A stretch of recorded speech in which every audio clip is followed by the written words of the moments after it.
Bonsoir à tous et bienvenue aux 19h de la télévision du Burkina. Un seul titre ce soir, 3 groupes de présumés malfrats ont été arrêtés et présentés à la presse à Bobo Dioulasso leur domaine de prédilection, la contrefaçon, le faux monnayage, le cambriolage et la traite des personnes à des fins d'exploitation sexuelle, leur zone d'intervention, les régions des cascades, de la boucle du Moune et des hauts bassins.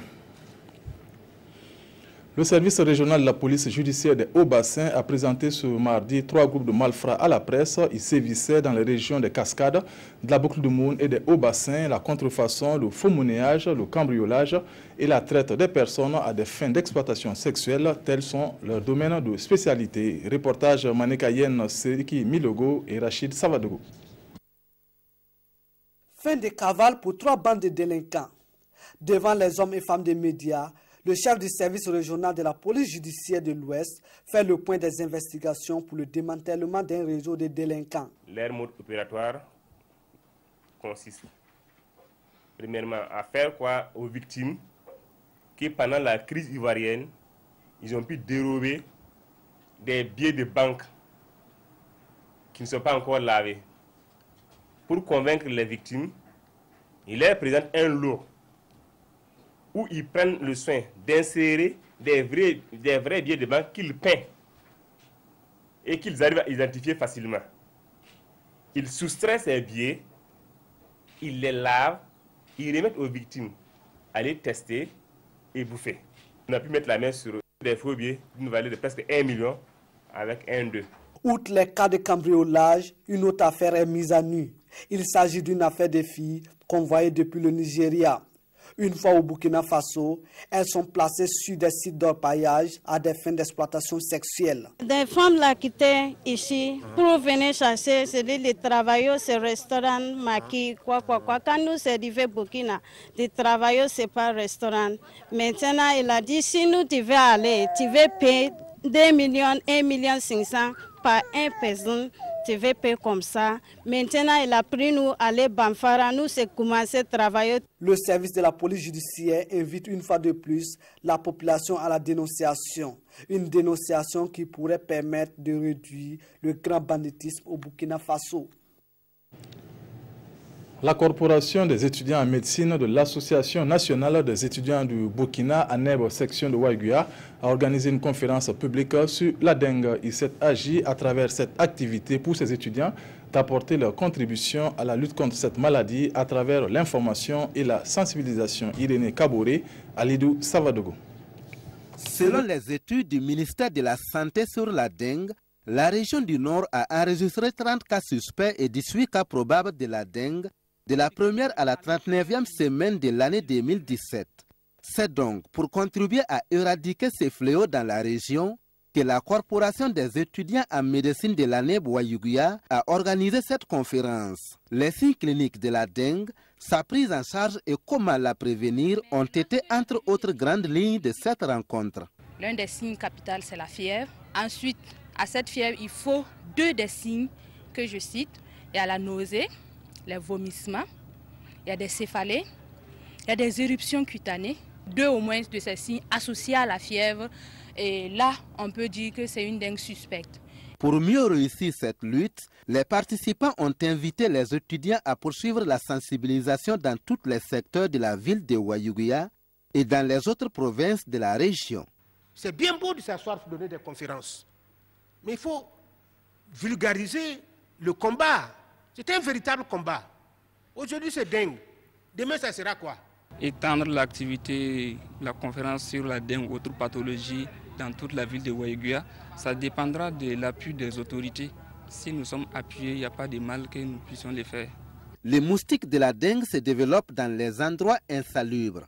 À cette conférence, les étudiants ont invité les populations à assainir leur milieu de vie pour mieux prévenir ces fléaux.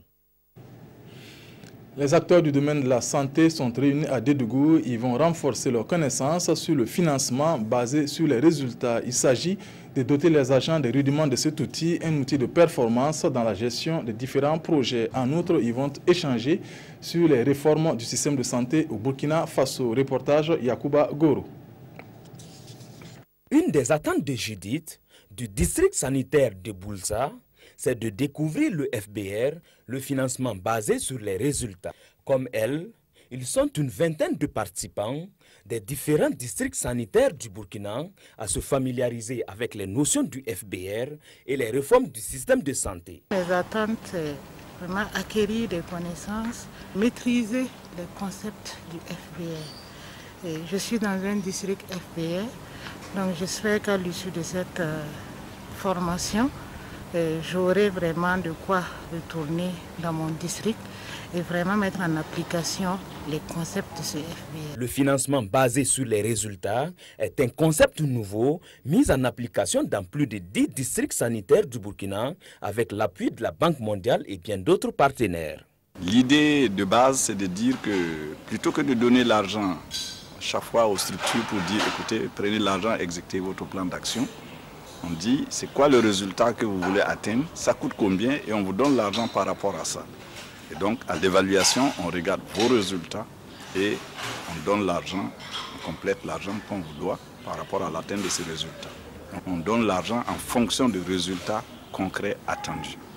Pour les directeurs de la Société d'études et de recherche en santé publique, la mise à niveau des participants à travers ce séminaire témoigne d'une importance capitale face aux problèmes de mobilité dans l'administration sanitaire.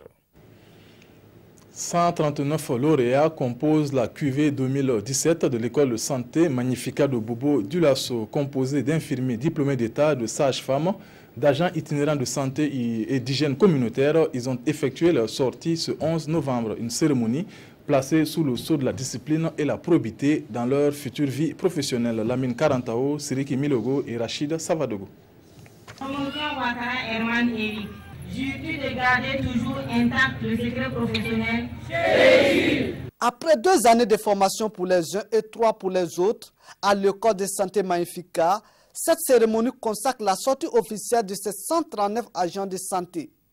Une promotion baptisée Ouattara Herman Eric, une de la promotion décédée au cours de la formation.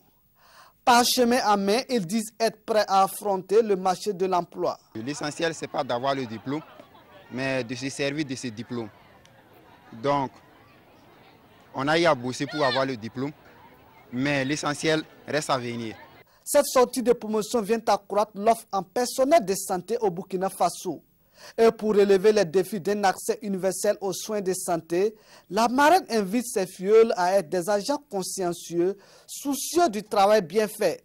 Je les encourage surtout dans ce domaine et ne pas tout attendre d'être fonctionnaire de l'État. Surtout la droiture, l'honnêteté, la disponibilité et vraiment la simplicité dans leur vie future. Cette année, c'est la 3e promotion des agents itinérants de santé, la 2e promotion des infirmiers diplômés d'État et des sages-femmes et monéticiens d'État, ainsi que la 1re promotion des garçons et filles de salle. Donc, c'est l'aboutissement d'un cycle et le début d'un nouveau cycle pour eux. La promotion Ouattara Herman Eric a réalisé 98% comme taux de succès à l'examen et qualification. À l'issue de la prestation de serment qui les engage, cette promotion compte obtenir 100% à l'intégration. L'autopsie de Sohamba le lièvre est le titre de l'ouvrage que vient de mettre sur le marché littéraire Abdoulaye Savadogo. Son auteur est journaliste à la radiodiffusion télévision du Burkina RTB. La dédicace de l'œuvre avec Rasmani Zoundi et Vincent Kiendrebego. Le conte comme canal de sensibilisation à des thèmes d'actualité. Méfaits des réseaux sociaux, changement climatique, rôle de la femme dans la société, tels sont entre autres les sujets abordés dans l'autopsie de Sohamba le lièvre, un recueil de contes que vient de publier Abdoulaye Savadogo. C'est un recueil qui contient des titres comme la page Facebook de l'IN ou le sommet de la dernière chance. Aujourd'hui, nous sommes dans la modernité. Le sommet sur le changement climatique s'est ouvert en Allemagne. Voilà, un des comptes parle de la promotion, la protection de l'environnement. Voilà, un des comptes parle aussi de la promotion de la femme. C'est le thème d'actualité et l'œuvre c'est ça. Pour que l'œuvre vive, il faut l'adapter au thème de l'heure. Voilà pourquoi j'ai fait le choix de l'adapter au thème de l'heure pour que voilà, voilà, l'œuvre ne soit pas oubliée. Le parrain de la cérémonie, professeur Albert Ouedraogo, n'a pas tari d'éloges à l'endroit de l'auteur et se dit confiant quant à la réussite de cette œuvre. J'apprécie positivement cette œuvre et puis j'apprécie également le parcours de l'intéressé qui a allié, je dirais, la littérature orale au métier de journaliste de la radio. Comme vous voyez, il n'y a pas de rupture, c'est un continuum. Et l'œuvre est de très bonne facture et renouvelle le genre. Précédemment enseignant dans les lycées et collèges, Abdoulaye Sawadou est journaliste à la RTB depuis 2012. Il est à sa première publication et l'œuvre est disponible à 2500 francs. On s'arrête là pour ce soir. Merci de votre aimable attention. Nathalie Kaoré vous retrouve sous le coup de 20h. Bonne suite de programme. Bonsoir.